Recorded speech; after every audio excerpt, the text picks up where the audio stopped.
بسم اللہ الرحمن الرحیم. آپ دیکھ رہے ہیں یوٹیوب چینل دل خام کے. میں ہوں رانا ظفر اقبال ظفر. تو کیسے مزاج ہیں دوستو؟ امید ہے ٹھیک ہوں گے. گرما گرمی جاری ہے جو میرا نہیں خیال کہ آنے والے 1.5-2 ماہ تک یہ ختم ہو سکتی ہے. اور بہرحال ابھی تک تو وفاقی حکومت اپنی کیبنٹ ہی نہیں بنا سکی. اس کی کیا وجہ ہے؟ اس پر بات چیت کرتے ہیں. پنجاب میں کیا ہو رہا ہے اس پر بات کریں گے، اور ہونے کیا والا ہے اس پر بھی بات کریں گے. تو جناب، پنجاب کی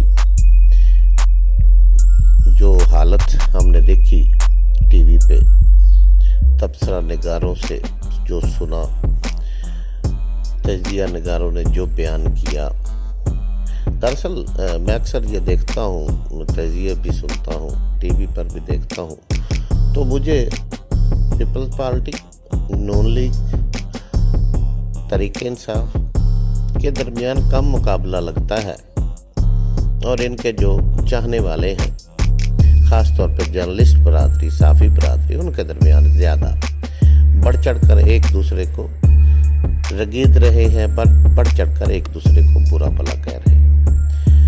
اب پنجاب کے حوالے سے وہاں پر جو شور شرابہ اٹھا، دیکھیں جی، تشدد جہاں بھی ہو، تشدد جیسا بھی ہو، جس نے بھی کیا ہو، وہ کسی بھی صورت میں کسی بھی قوم کو قابل قبول نہیں، بطور انسان قابل قبول نہیں ہونا چاہیے. پنجاب اسمبلی کا اجلاس شروع ہوتا ہے.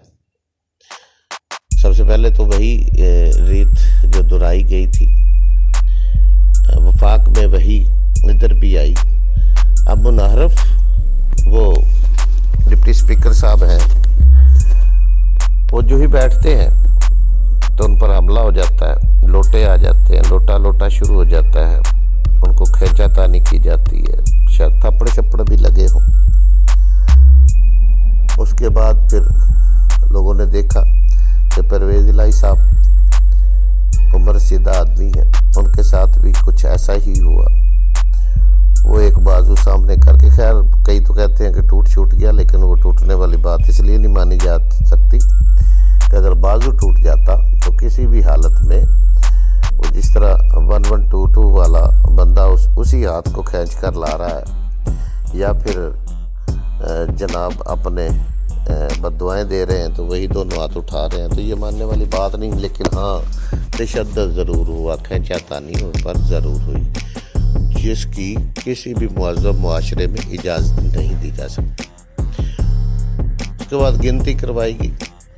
یہ تو قانونی بات ہے کہ گیلری میں کھڑے ہو کر ہاؤس چلایا جا سکتا ہے یا نہیں، کیونکہ وہ عام آدمیوں کے وی وی آئی پی جن کو لوگ سمجھتے ہیں، یا وہ گیلری میں صحافی برادری بیٹھتی ہے، دیگر لوگ کارروائی سننے کے لیے آتے ہیں، کبھی کبھار کالجز، یونیورسٹی کے لوگ بھی آتے ہیں، تو وہاں پر چلائی جا سکتی ہے. یہ تو ایک آئینی بات ہے.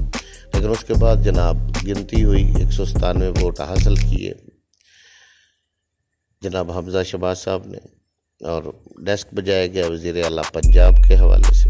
اس کے بعد پھر بحران پیدا ہو گیا، جس کا گزشتہ دن حلف ہونا تھا، لیکن گورنر پنجاب عمر چیمہ صاحب نے کہا کہ میں نے اس کی ڈیٹیل منگوائی ہیں، تفصیلات منگوائی ہیں، اس لیے میں آئین کے خلاف نہیں جا سکتا، اس لیے میں اس کا حلف نہیں لوں گا. جس پر وزیر اعظم جناب شہباز شریف صاحب نے فوری طور پر صدر پاکستان کو اپنی ایڈوائس دے دی کہ گورنر کو فارغ کیا جائے. اب صدر پاکستان انہیں کرتے ہیں یا نہیں، آئینی پوزیشن کیا ہے، اس کے بارے میں آگے چل کر بات ہوگی. بہرحال یہاں بھی ڈیڈ لاک پیدا ہو گیا، اور ابھی تک وہ ان کو غیر آئینی کہہ رہے ہیں، وہ ان کو غیر آئینی کہہ رہے ہیں. لیکن ان تمام معاملات میں پنجاب جو ایک بہت بڑا صوبہ ہے، 1 ماہ سے بغیر وزیر اعلیٰ کے چل رہا ہے، اور آئین اور قانون کی تو دھجیاں جو بکھیری جا رہی ہیں کہ کمال کیا جا رہا ہے. پیچھے کوئی بھی جماعت نہیں رہ رہی. کسی ایک جماعت کی بات کریں کہ وہ شاید پیچھے رہ جائے، وہ نہیں رہ رہی. سب اپنی اپنی دھونس میں، اپنے سسٹم میں چلائے جا رہے ہیں. یہ اس ملک کے ساتھ بہت برا ہو رہا ہے۔ وہ حلقے جو انتہائی طاقتور ہیں ان کے لیے یہ مقام میں سوچ کا مقام ہے کہ انہوں نے کیا کرنا ہے، انہوں نے اپنا کردار کہاں ادا کرنا ہے اور کس طرح ادا کرنا ہے۔ وہ اقتدار میں خود تو انٹرسٹڈ نہیں، لیکن کیا ملک اس طرح افراتفری، آئین کی پامالی، قانون کی پامالی، کھینچا تانی کا مکمل ہو سکتا ہے؟ کسی بھی حالت میں پاکستان اس کنڈیشن میں نہیں کہ اس کو اس طرح کیا جائے۔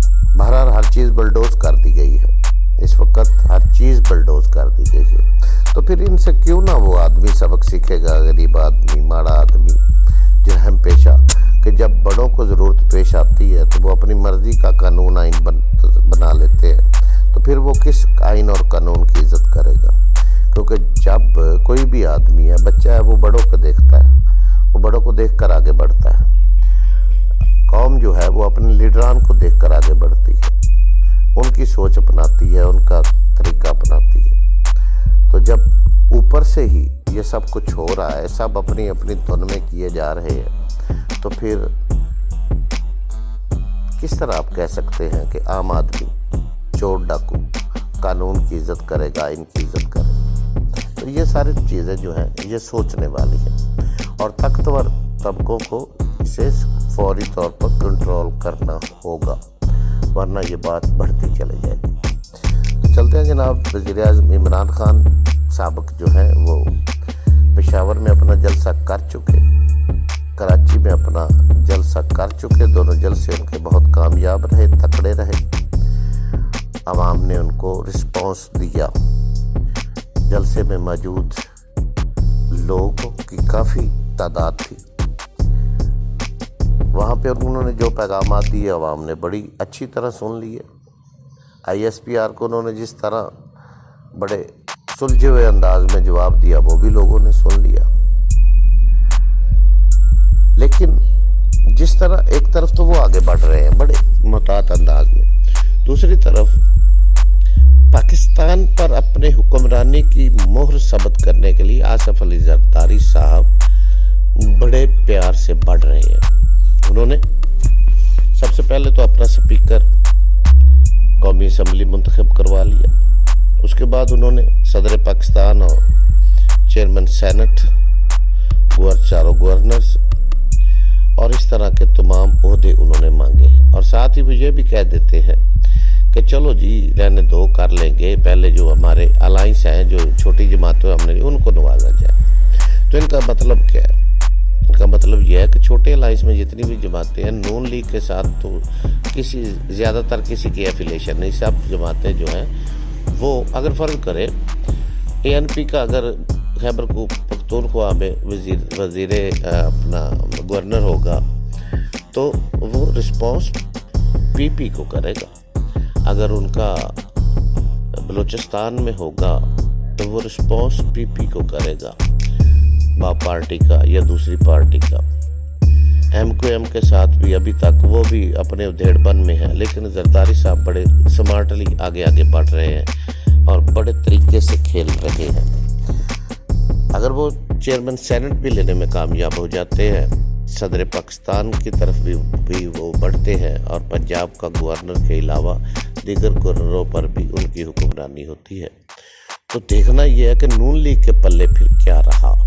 کیا نون لیگ واقعی اتنی کمزور ہو چکی تھی، اتنی بے بس اور مجبور ہو چکی تھی کہ آج آصف علی زرداری انہیں جس طرح بھی مروڑے گا وہ مڑ جائیں گے، جس طرح بھی انہیں جہاں کھڑا کر کے وہ حکم دے گا انہیں وہ ماننے پر مجبور ہوں گے، صرف وزارت عظمیٰ کے لیے یا جو کیسز ہیں انہیں ختم کروانے کے لیے۔ لیکن چونکہ اس وقت تک کا جو سینیریو ہے، جو حالات ہیں، وہ یہ بتا رہے ہیں کہ گو میاں شہباز شریف صاحب وزیر اعظم پاکستان ہیں، مگر سکہ آصف علی زرداری صاحب اپنا چلا رہے ہیں اور بڑے سمارٹلی طریقے سے کھیل رہے ہیں۔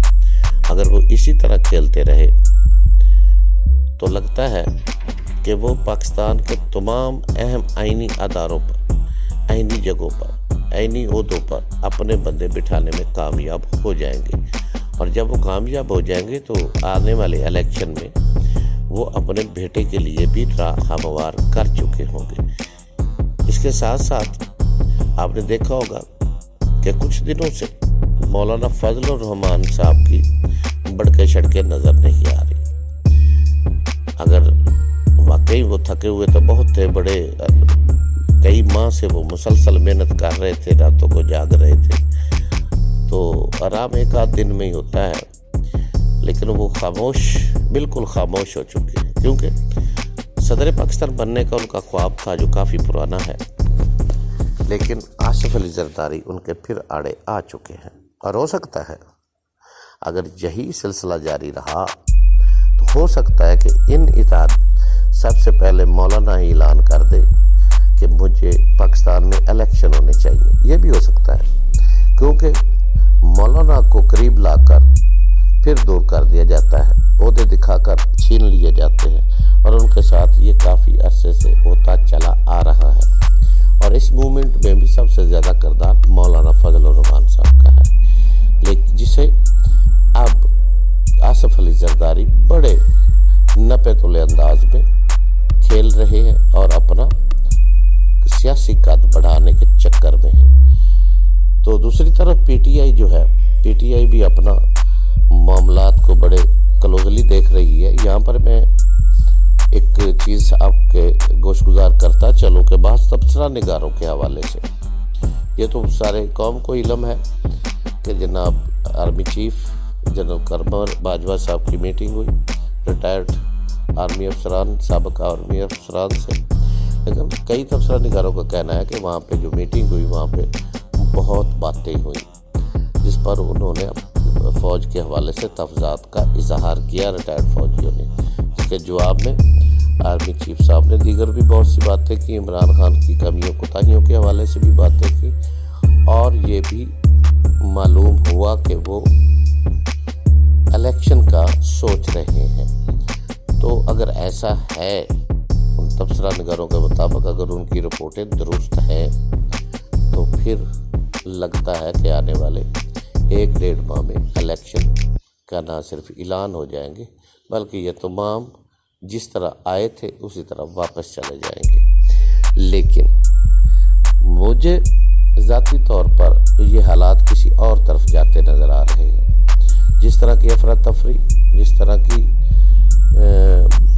معاملات چل رہے ہیں پاکستان میں، میری نظر میں یہ بہت دور تک بات چل رہی ہے اور جا رہی ہے، اور شاید یہ موجودہ جو حالات ہیں یہ کہیں ایسا نہ ہو کہ یہ صدارتی نظام کی طرف چل پڑے۔ کون ہوگا پاکستان کا صدر، یا کون آئے گا، یا کس طرح ہوگا، یہ تو آئینی ماہرین بہتر سمجھ سکتے ہیں۔ پاکستان ہے، پاکستان میں کون سی بات جو ہے وہ نہیں کی جا سکتی۔ جس طرح لوگ کہتے تھے کہ 69 نکاح کی دیوار ہے، سپیکر اپنی اسمبلی میں شہنشاہ ہوتا ہے، اس کے فیصلے کو چیلنج نہیں کیا جا سکتا، تو پھر ہم نے یہ بھی دیکھا کہ وہاں پہ فیصلے چیلنج بھی ہوئے۔ تو اس طرح یہ بھی کوئی ایسی بڑی بات نہیں ہے کہ اگر ان حالات میں، ان معاملات میں صدارتی انتخابات کی طرف اگر بات چلی جائے تو یہ بھی کوئی اتنی مشکل بات نہیں ہے۔ پاکستان میں سب کچھ ممکن ہے۔ بہرحال اس وقت پاکستان بحرانوں میں گر چکا ہے، پریشان حال ہے ہماری معیشت، پریشان حال عوام ہے، پریشان سب کچھ ہے، اور عمران خان صاحب جو ہیں وہ عوام میں ہمدردی پیدا کر چکے ہیں۔ چھوٹے چھوٹے شہروں میں بھی لوگ ان کی ہمدردی جو ہے وہ ظاہر کر رہے ہیں، خاص طور خواتین میں کافی ساری ہمدردی حاصل کر چکے ہیں۔ آنے والے دنوں میں کیا ہوتا ہے یہ آپ کو ہم بتاتے رہیں گے۔ میں یہاں صرف اتنا آخری بات میں کہوں گا کہ مسلم لیگ نون وزیر اعظم بن کر بہت بڑے گھاٹے میں جا رہی ہے۔ تو ناظرین، تو میرے دوستوں، میرے پیارے ویورز، ملتے ہیں اگلی ویڈیو میں۔ خدا حافظ۔